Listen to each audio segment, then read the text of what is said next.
to episode 14 of Beyond the Frets. I'm so excited you're listening with me. This week is a great conversation with guitarist Ray Suhy from New Jersey.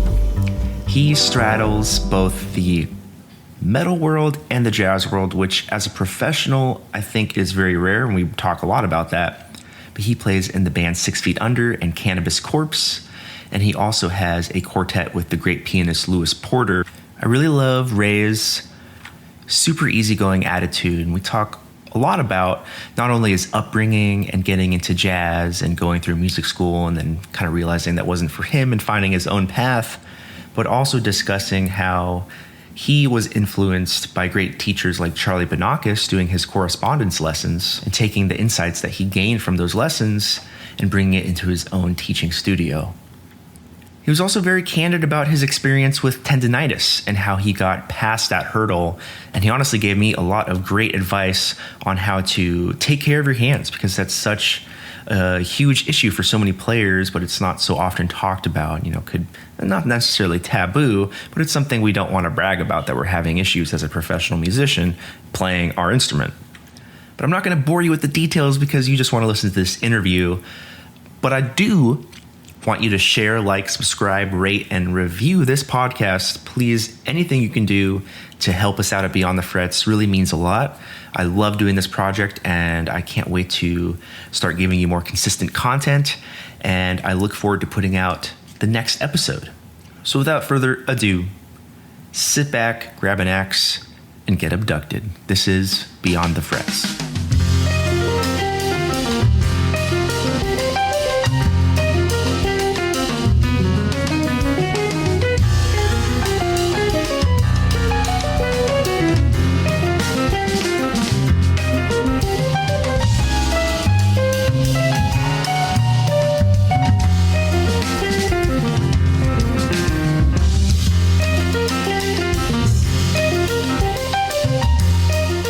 I was going through some of the interviews that you have online, and a lot of people always ask, like, how can you do jazz and metal? But I'm the same. I grew up on like Deicide and Cannibal Corpse and Necrophagus and Obscure. Like, I was way into that stuff.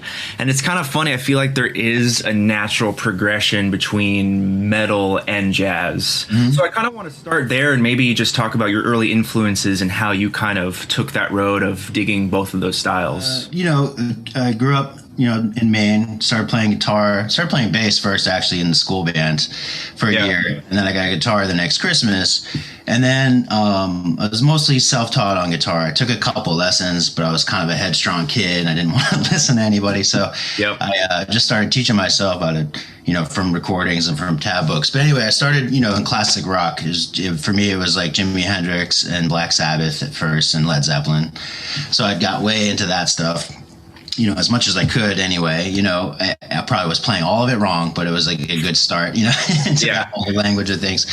And then from that point on, it was the hair metal stuff, all those crazy guitar players like George Lynch and Warren D. Martini and then Ray Momsen, of course. But then after that was thrash metal. I got way into thrash metal. So for me, it was Metallica and Anthrax and Megadeth and Slayer, like nonstop. And I really loved that stuff and was obsessed. So, I was just trying to play all that music, which is obviously a little more technically advanced than some of the classic rock stuff. And from that point, like guitar magazines were huge for me growing up. So I would go to the bookstore every chance I could and get in the newest magazine that came out and read interviews with these cats, And you'd see like the guy from Queensryche talking about Coltrane. You'd see, Alex Skolnick talking about all these various jazz guys and George Benson and stuff. And I'm like, who are these guys? You know what I mean? So, because I didn't have like an older brother or friend or anyone that was kind of feeding me music. So I was kind of in the wilderness, just picking whatever I could up, So that made me super curious into like why are these guys talking about these jazz cats, and most of them were saxophone players they were talking about too. So so then I was in the high school jazz band, and we took a school trip to Berkeley, for one of their they used to have the high school jazz competitions. They probably still do that, but anyway, I went to one of the great record stores down there, and lo and behold, there's a George Benson record. Here's a Coltrane best of that I got, Man, and as soon as I heard that stuff, my mind was blown. It was like a whole kind of new universe of expression, that I didn't hear before. And for me, the music it was always about feeling, like the thrash metal made me super excited and pumped, obviously, you know what I mean? But then the classic rock, had a bunch of layers and everything else I was into. So when I heard jazz, I heard that aggressiveness, and I heard the kind of beauty and the kind of sophistication and the things I didn't understand at all. So at that point, I started to just dig in as much as I could on my own. Of course, I didn't have a teacher. And so that started the curiosity, and for me, I think if you grow up in rock and metal and stuff, you're going to want to at some point dig deeper into harmony. At least I did. I was really curious. I wanted to know everything I could, about music. So at that point for me, I knew I either had to, it was either going to be a jazz or classical road, you know what I mean? Which was I could tell that if I went to, studied classical, obviously the chord movements and that stuff is incredible sounding when you're a young kid. You're just like, what is happening, And the same thing with the jazz stuff. So I went down the jazz route and then started practicing all, just as much as I could, Yeah. So that's kind of how that I had led into the jazz thing. It was a curiosity of the techniques of the music as well as the sound. Because the best of record Coltrane I had, I think the first cut was Equinox. I was just like, man, this is so heavy. And then Giant Steps comes on. You're like, what is happening? You know what I mean? I think there's always a correlation. I think usually people gravitate towards Coltrane. It seems like even if metalheads don't like any jazz, it's usually they'll like Coltrane because there's just a visceral element to it. He's just speaking to your core, and obviously the later stuff. It's how is that not metal? Yeah, exactly. Yes, going at it for 30 minutes, and it's as metal as it can get. Yeah, and there's so much feeling and expression in his playing. I agreed. I can play Coltrane for most metal people, and they'll like it. Yeah, absolutely. Some of it, Yeah. Right. Well, it's one thing to listen and shed on your own, but how did you get into playing, being really ensconced into both worlds as a professional? Because I think that it really kind of sets you apart. Because you're living my dream. I wish I haven't played metal in a really, really long time. I haven't even tried. I kind of do the more jazz and funk and rock stuff. But so what was your first professional experiences in both worlds? Well, it was a long road, Zach. Yeah, very long. So I went to Berkeley when I was 18. That didn't last very long. And then I went to the new school and at college. The college route wasn't for me as much as I wish I would have stayed in and got the degree for teaching purposes and stuff. We can talk more about that later. But it just wasn't for me. I found a teacher at that point, Charlie Benakis, who taught Mike Stern, Jeff Berlin. Yeah. The great thing about him is he's a pianist. So he would show me the concepts and techniques, but as a guitar player, I'd have to figure out how to do them on the instrument.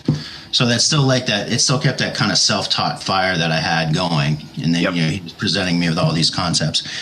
So that changed my whole life. At that point, I finally was able to kind of articulate sounds I always wanted to play and could never figure out what was going on. For me, Mike Stern was a big influence when I heard, Man with the Horn and then We Want Miles, and that kind of bebop-y thing he had going on with the rock thing was huge. It made a huge connection in my brain, So, at that point I studied with him for years. And then, I left college, went back to Maine, started playing in a bunch of bands. I toured a bit I had a metal band in 99. It was small. We were signed to a little label in Boston, but we toured a bunch and that was a great experience. We'd backtrack for a little bit. I left school because I couldn't. Not that everyone was this way, but the jazz snobbery was really a tough thing to deal with in my mind, Yeah. The problem is it was mostly the students and some of the teachers who were like that, but really the heavy cats, they love all kinds of music. You could talk to the heaviest of players and they love everything. Absolutely. Right? Everything that's good, everything, if music is good, there's something there for you to dig into, Yeah. So, but being 19, 20, I just was like, man, you know what? I love this metal stuff. I love classic rock. At the time, I loved grunge. It was like, I love all this stuff too. And these people are saying I shouldn't listen to that or I shouldn't play. Someone would make a snide comment. You know what I mean? Things like that. So lame. So that pushed me away. I stopped. I stopped kind of practicing and thinking about jazz for about 5 years or so. Yeah. Wow. Just focused on the rock thing. Yeah. So anyway, I had my first band, the metal thing, kind of got that going. That kind of fell by the wayside, and I just floundered for a bunch of years. And then I got back into playing jazz. One of my friends is named Alan Lowe. He's an alto saxophone player, and he would organize all these recording sessions in Brooklyn and in New York with Lewis Porter on piano, who became my bandmate.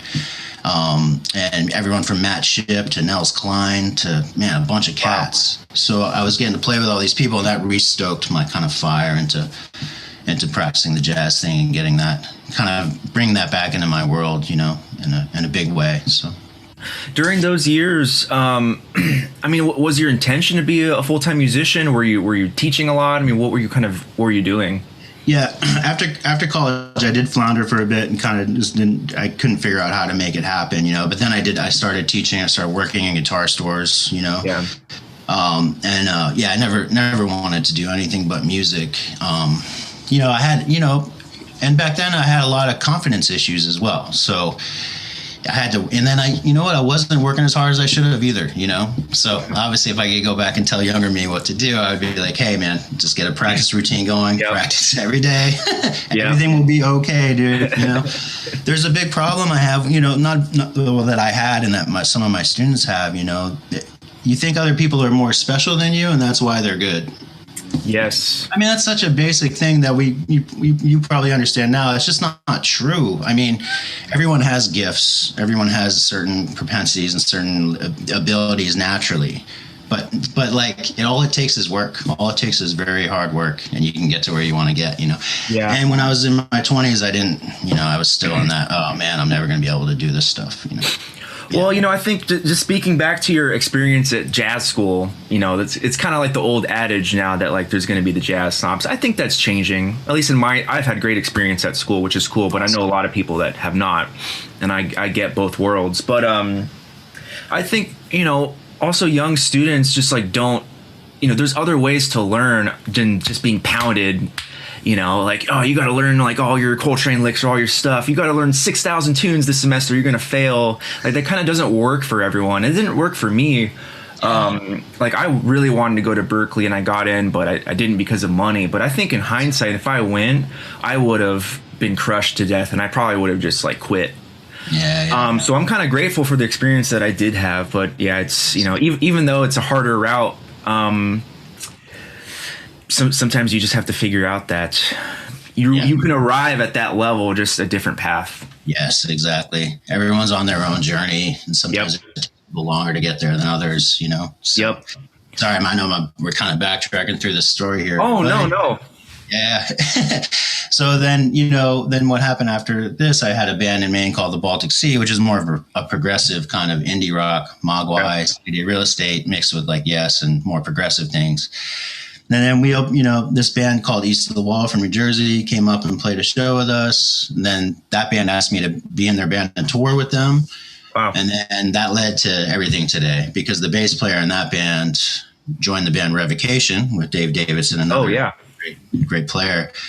And they toured with a bunch of people and he started recommending me for a bunch of gigs. So that's how I landed the 6 Feet Under thing and Cannabis Corpse as well. So, yeah. Wow. Yeah. That's awesome. Yeah, just one little show. One show can change, you know, one meeting can change everything, you know. Seriously, I, you know, I've had so many instances where I'm like, wow, I wouldn't have done like these 18 things if I hadn't done this one reggae tour in Florida that one year. Like, it's so weird. I mean, the music world is just, it's so small and it really just takes one little chance meeting. Yes. And you have to be ready when those things happen, of course, you know, but you know, I try to tell students to just do everything you can, even if it's not the ideal thing. I was also a pretty big idealist when I was a kid and I was only going to do this or only do that, you know, and it was like, I missed a lot of things, you know, but when I started taking the opportunities, you know, and I tell people now, I think there's a studio cat that said something like, take a gig if it offers money, a good learning experience, or connections, right? I think it was Tommy Tedesco. He said something like that. And then I was like, that makes total sense because, you know, that one connection can lead you to 30 other gigs, you know what I mean? Exactly. No, I've heard iterations of that three rule thing, and I heard it from Michael League, and I think it was like, it's got to be two out of the three, ideally, like good bread, a good hang, like it's going to be fun, or it's going to be good for your career. Right. And I've kind of like, it took me a long time to get to a point where I just say no to a lot of things that don't hit that because, I need money. But thankfully, the older I get, the more I'm able to, hit at least two out of the three. Thankfully. Yes. Yeah. What are you doing? Sorry about that. He sleeps all day, and as soon as I get on Zoom, he's like, time to ruin everything. I love it. Well, okay, so let's talk about like the Cannabis Corpse and the 6 feet under gigs. I mean, I really have not talked to many like professional metal guitarists in my years. I'm just curious, like what is touring like? What is recording like? How are those experiences different than the things you do with like the Lewis Porter Quartet and all that stuff? Just as far as like logistics, I'm just curious about that. Sure, yeah, totally different world.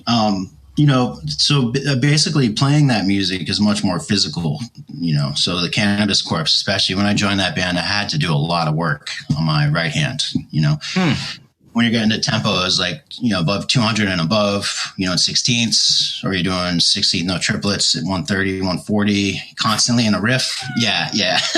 I had to build up a lot of endurance to kind of get that stuff happening. Yeah. And lots of slow practice with a metronome, bumping it up, the drill. But basically I had to build that up because that was the toughest part of that gig, those gigs. As far as recording the metal world, what's your cat's name? Oh, Pumpkin. Yeah, Pumpkin, nice. Basically recording in the metal world now, a lot of it's done at home, even with the bigger bands. Oh, wow.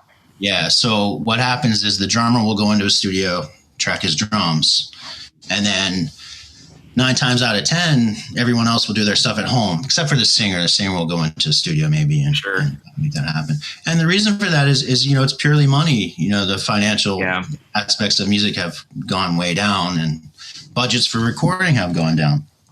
So the more you can do yourself, the more of that advance you can keep and pay yourself with. You know what I mean? Gotcha. So, it's a bit of a drag because going to a studio and recording is exciting. It's also terrifying. You can also get that red light fever where you're just like, oh, I'm terrible. What is going on? I suck. So that's nice thing about doing it at home. So, so I did all my guitar parts for the Cannabis Corpse record called Left Hand Pass here. I was using a Kemper at the time. So I just used a Kemper and emailed my tracks to the engineer, and then they mixed it that way. Yeah. Yeah. 6 Feet Under is the same way, actually, except I got a 2 notes. What's that thing called? 2 notes. Oh man, I forgot what the captor. Oh, it's a captor. Yeah. 2 notes captor. It's like a load box, direct box for your amp. Oh, so you can use any head, plug right in. And it loads your amp down so it doesn't damage it. And then you go direct into your interface. Yeah. It's really, really cool. What? Yeah. That's cool. Yes. Yeah. So you can get you get the toothiness and the attack of a tube amp, right? While silently recording, which the Kempers don't have as much of. Yeah. Mm-hmm. Right. Yeah. Mm-hmm.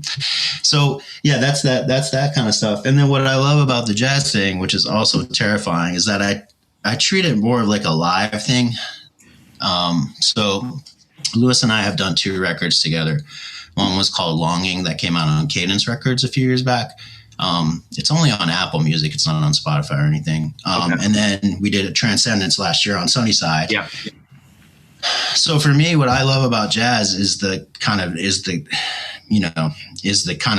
here we go, we're playing, this is live, and the excitement and the interaction with everything, So for that record, we went to a studio in North Jersey.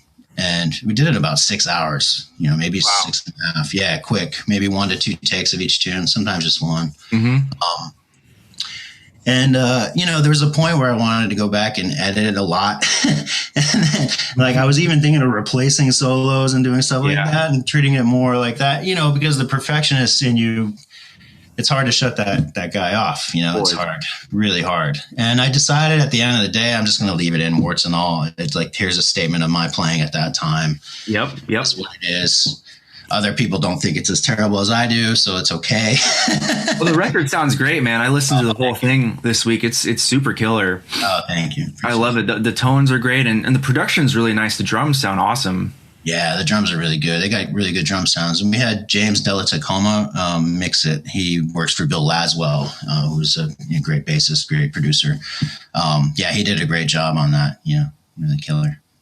Yeah, it's tough with especially jazz records because so the point is to be in the moment, but that also you just have such a big responsibility to not to present yourself the best, but also support everyone else in the moment because it's not just about us. Yes, exactly. Yeah. But I mean, you sound fantastic on it, and I think like one of the best pieces of advice that I've heard is that like no one else knows the mistakes, or no one else knows what you intended to play.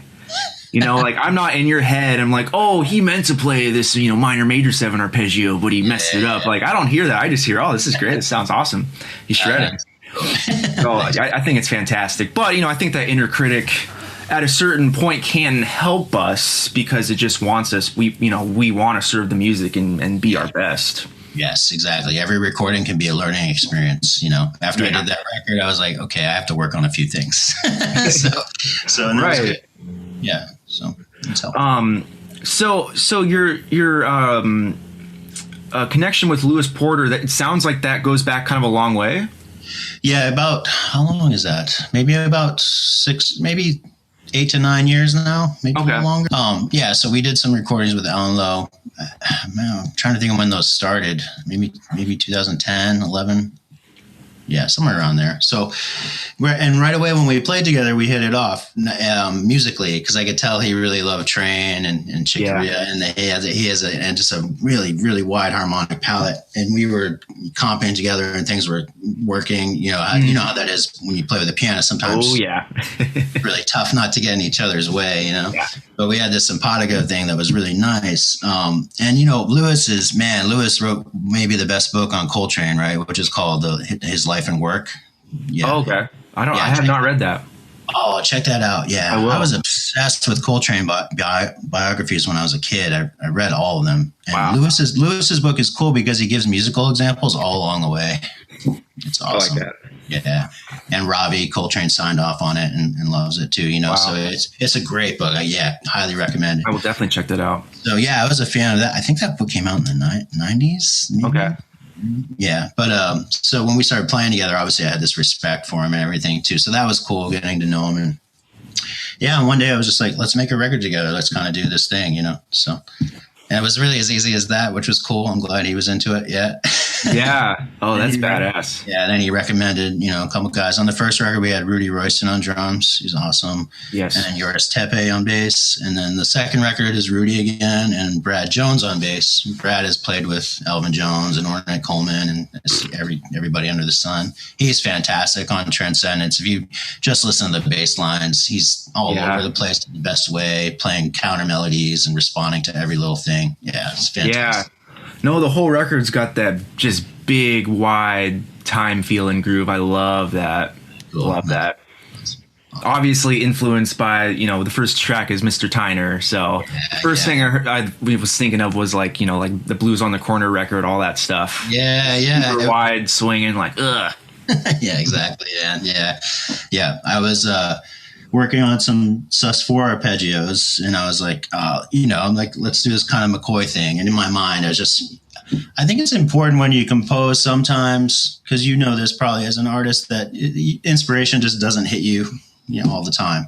No, I think it's important to limit yourself. Yes. Be like, okay, I'm gonna write with this interval set or this arpeggio or this, scale. And that's just a framework, though. It's not. I'm going to limit myself for a bit, and then just let wherever my ear takes me go. So in that case, I was working on a sus4 arpeggio, and I started to hear a little bit of Passion Dance, and then I was like, right, do more of a triplet thing, like Blues on the Corner, and then I just tried to write an altered blues using, kind of that, and then melodic minor, which I was kind of going crazy on during the writing of that. So yeah.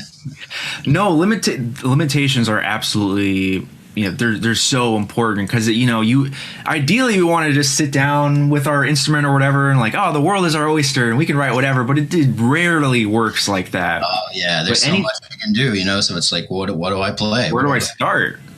Yeah. And I even just practicing or just getting better, limitations are just the way to go. Huge. Or at least just setting a parameter and seeing what you can do with that. Like I often give my students like, if they've never really improvised or they're having trouble with changes, I'm like, well, can you just improvise a solo with one note or two notes or within an octave? Yes. That kind of stuff that is kind of like the foundation of just being able to deal with improvising or just figuring out what you can do with a little box. Yes, exactly. And you can always expand out of that. I think when I was first exposed to that kind of thinking was I was in music school and I had to do all this stuff. I had to learn all these things and my brain was just frying, And then Kenny Werner at the time was just coming out with his Effortless Mastery book. Wow. Which is fantastic, And he gave a bunch of clinics at the new school I was lucky to see. And he talked about just practicing one thing very deeply for a long time. Right. And I was like, what? I have all this to learn. I got to learn all this. I got to learn this. I got to learn this too. But, but when he said that, it made a lot of sense, And if you do that, you just, okay, so that's the way I practice to this day. Like if today I'm just going to do major 7 arpeggios all over the neck, wherever I can. And that's my parameter. And I just explore that as much as possible. And then what happens is you learn that so deeply that it stays, you retain it quicker, much quicker than if you're, okay, I'm going to play every arpeggio I know in all keys today, which is great. It sounds great on paper. You go to do it and you're like, brain fried out in like 10 minutes, Yeah, that is the struggle with school. Because you have to be responsible for all this material. You have to know like every arpeggio, every tune, every harmonic idiom, like all this stuff even within the span of 4 years. It's kind of crazy how much you're supposed to be responsible for, and it's cool. But I feel like I did not get a handle on even a lot of basics until after school because I just didn't have time to like actually go deep instead of wide. Yes, exactly. Yeah, I think that's one problem with the music college experience.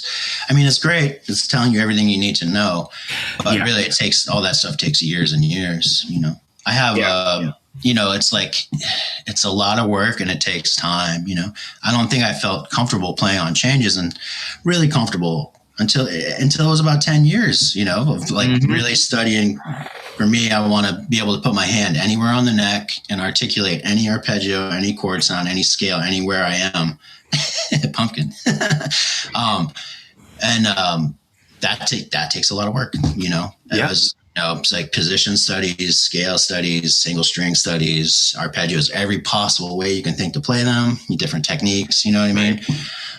And that one area of study has helped me to play most styles of music that I want to try and play. It made my metal better. It made the jazz better. Yeah. It makes your blues playing better because you can play the changes. It makes, and I have a big problem with like the YouTube clickbaity instruction that's very popular right now. I have a very big problem with it. Because there's all this, do this, don't do that, do this, don't do that, do this one trick. And it's like, man, it takes years of hard work to do this. You're shortcutting people by saying this crap, I very much agree. I mean, the whole system tells us that like, if we're not like the best by the time we're 24, then just give up. Yeah. And I believed that. Same, sure. Man. Same. Yeah. I was always like, by the time I'm 25, I'm going to be set. Oh my god, yeah, man, it's like ridiculous. I mean, I'm only 27, but it's like I've definitely, I don't care how long it takes. If I'm at least playing music in 30 years and I'm like happy, I literally don't care what. You're doing great. You're an incredible player, man. Oh, I appreciate it. Yeah. So, but yeah, that's it. You're expected to be like this mega super shredder by the time you're nowadays. What? 19, 20. You 13, see those all these 13, Instagram kids that are like killing. Yeah, but they're killing on one thing. If you put them in another situation, are they going to be as killing? Right. Well, yeah. The social media thing is tough, because it is one thing. It's like, yeah. I I don't know that. mean, we just portray. I mean, you know, so social media has been great. I've been able to meet a lot of people like you, of course. But I mean, I literally deleted my profiles last year, Yeah. like full on deleted. And I had like a big, I worked really hard on my Instagram account, and like, but I felt so much better.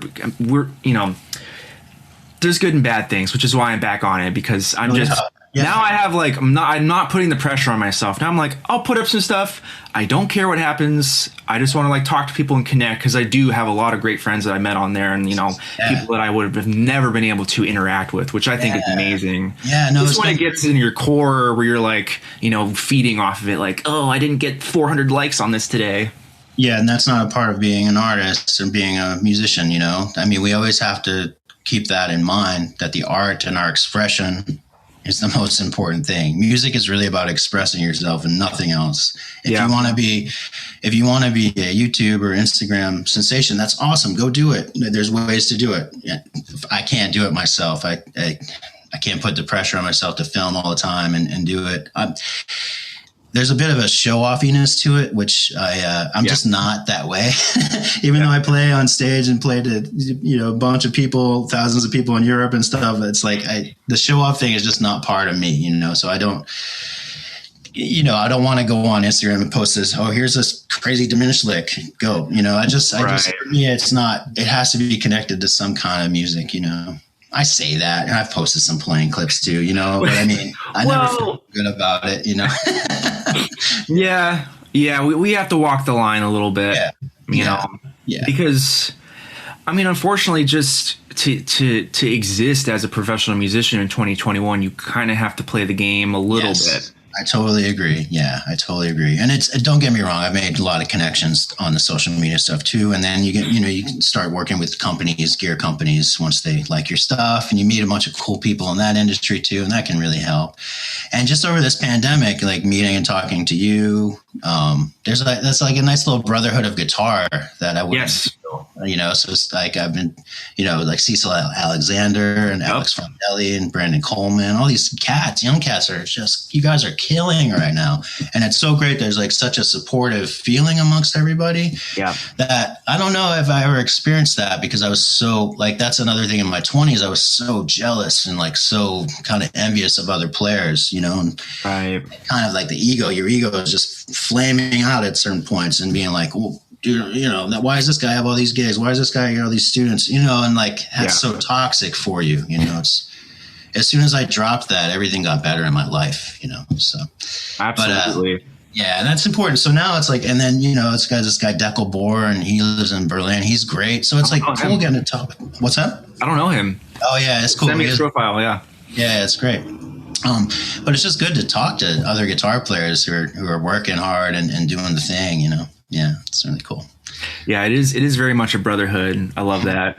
Yeah. And well, I was gonna say, as far as teaching,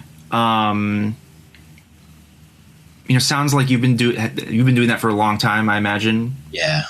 Yeah. I always love to help people, and so when I started playing, like that was a chance for me to kind of help my friends learn how to play too. So right from when I started playing, I started teaching my buddies so we could have a band, Yeah. So professionally, it didn't quite like stick until I was about 26 or 7. And that's when I started doing it mostly full time, And then when I moved to Jersey, I started teaching. That was about 2014. I started teaching online, Okay. For a bit. So I've been doing that for a while. So that was when the pandemic hit. Obviously, that was good because I had experience teaching online and everything. Yeah. But anyway, back to just teaching. I think everyone should try to teach at some point, because, man, you learn so much. You learn so much about, like, one, not everyone learns the same. So you have to kind of explain everything you do, like maybe 2 to 3 different ways. Yes. It takes a lot of patience, and it's tricky, And then 3, you really have to analyze, why can I do this and that other person can't? Why can't my student do this when I can do this? And then you got to look at your hand and be like, oh, okay, let's do this, Yeah. So because no, sorry, go ahead. No, that's cool. Go ahead. I was just saying, something that you think is natural, like hammer-ons and pull-offs. That's not natural to other people. You have to explain that, with the pull-off, you're not just lifting your finger up, you're kind of pulling the string a little bit, which is why it's sounding, whatever. However, we need to explain it, but you have to, like, Yeah. you dive into those like really basic, building blocks and be able to explain it 2, 3, 4 different ways, Yes, which just makes you better too. Yeah, exactly. And again, I wish I would have taken lessons more when I was a kid because I had to unlearn a bunch of bad habits later. Yeah. We'll talk about in a second because I developed tendonitis and all that. But with my students, a lot of guitars angles. It's like your hand can be this way, it can be this way, it can be this way, your left hand. And then your right hand can be this way, this way. There's all kinds of like subtle angle tweaks. So when you teach, you got to really like lock that down and be like, no, you got to hold your hand this way to play that chord. And then when you go to this chord, you have to hold your hand this way, That's a lot of stuff that's missing from online education, Yeah, you don't ever hear people talk about that. Yeah. Except for for the right hand stuff, Troy Grady and cracking the code. It's insane. Fantastic. Yeah. Someone should really go on the left hand though. Someone should really dive into that. I agree. Yeah, I mean, so much of the information on YouTube is exactly 3 hacks to like play faster. It's like all these like quick fixes, but there's just like a lot of misinformation or just no information on like the real nitty gritty, stuff. Do you know Jake Essner? Yes. Yeah, he's great. Yeah, he does a lot of that deep dive stuff. He's amazing. Yeah. Yes. Mm-hmm. Yeah. Because like you said with the left hand, I mean, people think there's just like one way, but like I'm always shifting my left hand, like depending on what I'm doing. I'm like, doing this or like whatever. But I am curious about the tendonitis thing. Maybe you could talk about that. Yeah, that was really scary. So let's see. I'll back up. I'll try to explain how it developed because in retrospect, I know what was going on. But so there became a point when I'd be playing, my hand would kind of get weaker as I played. That would be the only symptom. Okay, so I'd feel my hand kind of give out in a weird way. I didn't really know what was going on. And then over the course of like a year or so, my hand would get a little numb when I played. And I'm like, okay, I didn't. Like on the fingertips or? A little bit on the fingertips. Everywhere. And everywhere, yeah. Mostly on the side and on the fingertips. So then anyway, one morning I woke up. I should have taken pictures of it. One morning I woke up and my hand was like 3 times the size it is. Oh, my God. Yeah, and it felt like I broke it. It felt like I broke my wrist. Yeah. Whoa. Yeah, I was super scared. I was like, okay, what the hell is this, So I went to the doctor and they told me I had tendonitis. The general doctors are kind of terrible with this stuff. So they basically prescribed me a steroid and said to ice it, and that was it. And I was like, that can't be right. So I did as much research as I could online and figured out how to treat it with ice dips and massaging and stretching. I'll tell you more about the tendonitis part of it in a minute, but yeah, doing that research on my own, and then that helped me heal up pretty quick. But so what I realized playing wise is a few things. So one, as I was pressing really hard with my thumb on the back of the neck. Yeah. You don't actually need your thumb at all after you've been playing a while. I tell some of my students to practice without the thumb even touching the neck. Just try it, obviously, because the thumb is just for guidance, Yep. Also, I was holding my thumb like this the whole time. Okay. Now, everyone's hands are different, but when I do this, my hand feels really tense. Okay. Gotcha. Also, you don't have as much stretch. If you put your thumb back towards the headstock, you can stretch everything out. Yeah. So I was doing that too. And also, I was pressing really hard on the left hand, really hard. And I think it may have been years of playing heavy strings. I played really heavy strings for a while. So that was pressing too hard and everywhere, and I was playing with tension. That's the other big thing, okay? But the left-hand thing, man, is really important. You really should play as light as possible all the time, no matter what you're doing. Yep. And I have students just sit there and just put your finger on the string without playing a note, pick the string so it's muted, and slowly press down until you hear the note, and everyone's mind is always blown because how little it takes to get the note to sound. And if you can play from that place where you're pushing just enough to get the tone where you like it, everything becomes effortless. I no longer had the hand weakening out on me. If I was playing legato passages, I didn't tire out. And so when I was healing up, I'll go back to that for a second. So when I was healing up, I did an ice bath thing where you fill a sink with ice and, put it in there, for like 10 to 15. You should maybe, if you're experiencing any pain or any weirdness. I actually am lately. Okay, so try this. Fill the sink with ice water. Dip your hand into it for like 10 seconds or so. Let it get cold. Bring your hand out. Let it warm up. It might take a minute or two. Put it back in. You're trying to get the blood flow to move in and out of there so that it can help heal it. Yeah, and that'll reduce the inflammation and kind of help you heal up. That's really important. That really accelerated my healing. And also, if I ever start to feel weird again, I'll do that. Okay. That helped a lot. Now, my thing was tendonitis. So the tendons are on this side here of your thumb and then here, and then they crisscross through your arm and go up to your shoulder here. Right. Okay. So you can have a bunch of stuff in here that's all gunked up, So you can try to massage, like you can massage your tendons here. You'll feel little hot spots, like where they kind of like, where you're like, holy shit, that's kind of hurts, And that means you have some like scarring there. You have some kind of buildup in there. That's no good. Okay. And then you can just I always massage my forearm muscles, just kind of get in there, not too hard. Obviously you don't want to hurt yourself here. And then the whole tennis elbow area is also big for people. Okay. So you can kind of massage that out. I just always do general massages like that. I did all the funky things online. If you go on YouTube, there's these stretches where you take your thumb, put it down, then you turn your hand like this. Sorry. You go like this and then you bring your hand down. This will stretch that tendon out like that. Okay. That helps a lot. All the stretches where you can do this stuff, and that'll help. But just generally massaging my hands seem to work the best. Now, but the best advice I can give you is go see a sports chiropractor. Okay. And they do this ART therapy. Look it up. It was life-changing for me. So really? After I healed up and kind of figured out how to loosen up a bit, I went to the sports chiropractor and they massaged all the gunk out. It kind of hurts at first, and you might be sore for a day, but then all your muscles feel so loose after. And my left hand felt so good after. But so that is highly recommended if you can get it. You can find, if you don't have insurance, if you just ask what the cash price is, usually they'll be pretty cool to you, and it doesn't cost too much. So that, and just playing as effortlessly as possible with the left hand. I mean, I still strive to do that to this day.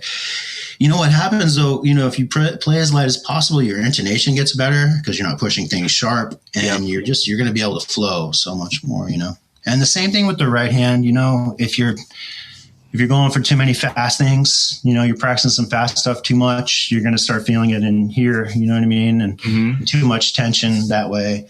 So it's just like playing with minimal tension has been the biggest thing. Now, I say that, but we all need to push sometimes to get to those extra places. We're going to get a little faster. But the key is learning to relax, learning how to relax. I'm going to go for it and I'm going to relax. And that way you won't do damage. Yeah. Oh, sorry. One other big thing a lot of guitar players do wrong. It kills me when I see it online. You should always try to keep your wrist in your hand straight to the guitar. Yeah. Okay. Right. So, I say always, but there's no set rule. Obviously, if you go a big stretch chord, we're going to have to do this. But the longer you stay like this, the more you hurt yourself. It's really hard to miss, because that's also what I was doing. I was playing super curved. Right. But the one great thing about getting tendonitis for me is I had to reshape my whole technique, and it made me the player I kind of always wanted to be. It got me a lot further along the path to where I want to be, I should say, because it allowed me to loosen up on my left hand. I'm all over the place. I'm sorry, but I started developing my economy picking as a way to relieve my right hand tension, Right.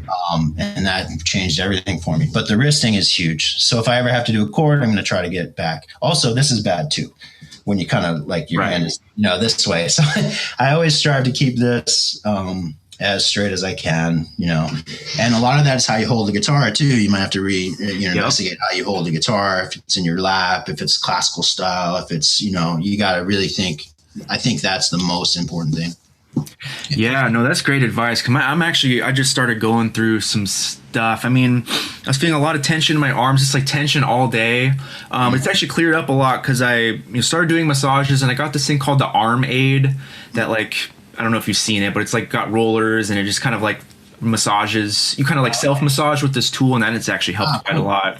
Nice. But I've also just thought a lot about, the wrist angle, keeping it straight, and I do tend to press too hard with my fingers. My thumb, I've got no tension with, and that's something I've been aware of for a long time. But I did realize that I've been pressing too hard with my left hand, because especially like when I would play fast, I always tense up, and I thought that it was my right hand. Because like, oh, I can't play fast; it must be my right hand. But then I realized, you know, this is not hurting at all. Like I'm actually fine with my right hand. It's my left hand. So that's been kind of a revelation for me. Yes. So all those things. Thank you for bringing that up, because that's helpful for me and hopefully helpful for other, you know, listeners. Yeah, you know, I try to, when I do the fast runs, like I said, I just as light as possible. Sometimes I'll go too light as well, just to kind of get the feel of the movement. And even if the tone, whatever, the notes might get short or something, but just to get the feeling of that, then you kind of press a little lighter, and it really helps a lot. Yeah, I can't recommend that enough. So how long did it take for you to kind of, you know, get to a place where, you know, you were playing comfortably again? So I healed up in about a month from the swelling, and then I did the sports chiropractic stuff. Well, yeah. So I still taught, which was I taught with a little keyboard. I just had my students come in. I'd play the examples on a key. I just like with my right hand on the keyboard. Yeah, it was rough. And I would just mostly at that point teach theory and stuff. There's always ways to get by with teaching. So much to learn, you know. So I took a month off from playing. I pick it up. I would pick it up occasionally, you know. But after that, and then readjusting my technique, within a few months I was okay. But it wasn't until about a year after that all the weirdness went away. Wow. Yeah, like it had to heal up, and you know I could still feel the weird twinges and stuff. But yeah. Everyone goes through hand problems at some point, you know. So you know, and you know, I'm really, really thankful for the awareness that it gave me on my body, because I just wasn't paying attention. You know, I wasn't paying attention at all. And then it made my technique better. I'm like, oh, okay, that the fast passage sounds a little more the way I want it now, because I'm pressing lighter and my right hand's a little more fluid, you know, and relaxed. So yeah. I'm excited to get past my own curve, because I hadn't thought about it at all, which just seems stupid, because I've been, you know, playing professionally for years, and you would think I would like take care of my hands, but it just wasn't a problem until, you know, it comes up. And then I realized, you know, I asked on Instagram for advice, and I had so many people. I was like, oh damn, like a lot of my, you know, heroes have like gone through this. I just, you know, I guess it's not good to know that everyone goes through it, but it was like, okay, this is something that I can get past. Yeah, I mean, yeah, if you looked at stuff up online, all the shredders had the same problems too. You know, all the 80s guys, same thing, you know, just like it's weird, because that's something no one ever really talks about. You might hear someone say, oh, play as effortlessly as possible when you're a kid, and you're like, oh, whatever, man, I don't care, whatever, you know. Yeah. You just keep it. But it's not until you feel those twinges that, you know. The good news is that you're aware of it now, Zach. So when you do something weird on the guitar, you're going to realize, okay, I got to chill, you know. Right. Especially the wrist thing, man. Especially that. Exactly. I mean, honestly, the biggest battle to overcome is just awareness in music, or just life. Like, you know, I'll tell, especially with the thumb thing, I tell a lot of my students, you know, oh, like my hand's hurting. I'm like, well, on a scale of 1 to 10, like how hard are you pressing with your thumb? It's always like an 8 or 9. I'm like, well, let's scale it back. You know, you don't have to play with your thumb, and let's bring it back. You know, it's always just an awareness thing, and then they're cool. Yeah, it's really tough, because when you first pick up a guitar, you're trying to play these chords, open chord, and you're like, you're pressing as hard as you can because your fingers are weak, you know? Right. A lot of people just don't get off of that kind of mindset. Yeah. Well, you know, I don't want to take up too much of your time, but I did want to end just by asking about your experience with, you know, you said you studied with Charlie Bernakis, and like how those, you know, learning from educators kind of influence your own teaching. Oh yeah, it's endless, really. With Charlie. Charlie's stuff is so direct and to the point, that it was like the way he organized things was like, wow, okay. You know, so when I think I first took a lesson, I did correspondence lessons with him. So it was on cassette. I've heard about that. Yeah. He would send me a sheet of music. Wow. Something. That's so. I mean, that's a genius, and that was So he'd send me like a sheet like this, which is a pentatonic scale, which he has about. I think there's 42 different pentatonics. Yeah. Anyway. Oh God. But then he'd write the pentatonic out, and then the chords it can fit with, and then cool. Then a number permutation on that pentatonic. This one is 2, 3, 5, 1, 4. Okay. So anyway, so he'd send me the sheet like that. and then a cassette tape with directions, and I'd have to practice in all keys and send them back a tape of me playing this stuff. Yeah. Wow. So yeah, that was really intense. Yeah, and it took a lot of work. We can talk more about that in a second. So that showed me to cut things down and don't give too much information out at once. I have a really hard time not doing that. Yes. I think as musicians, we can be people pleasers sometimes, and I want to make sure everyone has a great lesson. Mm-hmm. And for me, I'm just like, okay, that means I got to show them everything right now, every mode, every position, everything. Yeah. It's really not the way. If you can kind of minimize it down and just have one chunk of thing to work on. Like my first lesson with him was major seventh. It was C major seventh on a line with an approach note. So double chromatic from above to the root. Then the next line was double chromatic above to the third, one at a time. Double chromatic to the fifth, double chromatic to the seventh. Now, I had always seen that exercise presented as to every chord tone on one line. So it'd be like D flat C, F sharp, F E, A. You know what I mean? The way Charlie showed was one at a time. So you'd play through your arpeggio, but only approach the root, only approach the fifth, only approach the third. Oh, I see what you're saying. Yeah. Yeah, and that to me, that was like pretty mind blowing. But anyway, so I had to do all major sevens, all keys, all over the fretboard, single strings, everything, with that one approach. And then next week was another chord with another approach, and another chord with another approach. And he has a system of 11 chords that he does with that. So, or he did, he passed away in 2009. But so that showed me like he systematically developed this approach to teaching, the language, and that was so big to me, just trying to develop, thinking about developing systems to teach people things that are very effective and direct and to the point. There's a lot of teaching that can go over people's heads, but it's best to keep it simple. The other thing he told me, as a student too, is just do the work and everything will be okay. Like, I was always worried about, man, I'm never going to be able to play this. I'm never going to be able to play that. You know what I mean? But like, he was right. You do the work and you're okay, right? Yeah. It seems so simple, but when you're man. It is sometimes as simple as that. I mean, as long as, there's a lot of steps underneath that you have to do correctly, but you just do it. Yeah, exactly. Just do the work, kid. Yeah. And and the patience and the encouragement and just kind of just the way he was with me was was excellent. So I try to do that with my students too.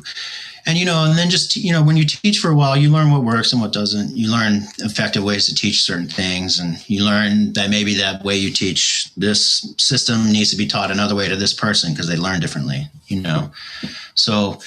Yeah, that's I kind of try to take what I learned from him and kind of apply it. Most of my students are more the rock blues kind of players. I teach a lot of blues and classic rock and some metal too, and then some jazz with it as well. But that stuff all applies to that. So I have a system for teaching pentatonics in a way that gets them phrasing right away rather than being stuck in a box and things like this. So it's it was really like mind opening studying with him because just the thoroughness of it, but also the simplicity of the teaching. Yeah. Yeah. Well, that's super awesome, man. Do you teach through a studio or you have like your own or both? Yeah. I teach mostly I teach online. I teach on lessonface.com, which is a lesson site. And then I get some privates through, just kind of internet stuff. If I post a video, some people contact me and I'll get stuff that way. I also teach through this place called Lake House Music Academy, which is a music school in Asbury Park, sort of like a school of rock thing, So, cool. So yeah, I do a bunch of that and try to stay as busy as possible. I teach pretty much every day of the week, but some days are only like 1 or 2 lessons. So it's not too draining. Yeah. Mm. Man, that's awesome. Yeah. Well, it's been so great talking with you. I appreciate you doing this. Good talking to you too, Zach. Thanks for having me, man. Yeah. Is there any upcoming projects or anything you'd want to plug? Yeah. So, the last thing I put out was Transcendent, which was, Sunnyside Records last year. We put it out during the pandemic, which was a drag. Yeah. But, you can check that out everywhere. And then I have a project called Gematria, which is a duo that I have with a drummer, where it's kind of, we base things off number patterns and things like this, and it's more like a kind of proggy, fusion-y kind of thing. So we're mixing that up now. So that should be out in the fall or so. Sweet. So yeah, cool, just that and just practicing and, trying to get better every day. That's about it. Yeah, that's all. That's it. Easy stuff, man. There you have it, folks. Another fantastic conversation, again, with Ray Suhy. Please look him up. He's just a wonderful musician. Look him up on Instagram and find his album Transcendent with the Ray Suhy Lewis Porter Quartet. It's super killing, really, really fun album. I highly encourage you to check it out. You heard a little bit of Mr. Tyner earlier. So I'm going to leave it at that. I hope you have a fantastic couple of weeks, and I look forward to seeing you next time with my great friend Taylor Roberts. All right, folks, see you then.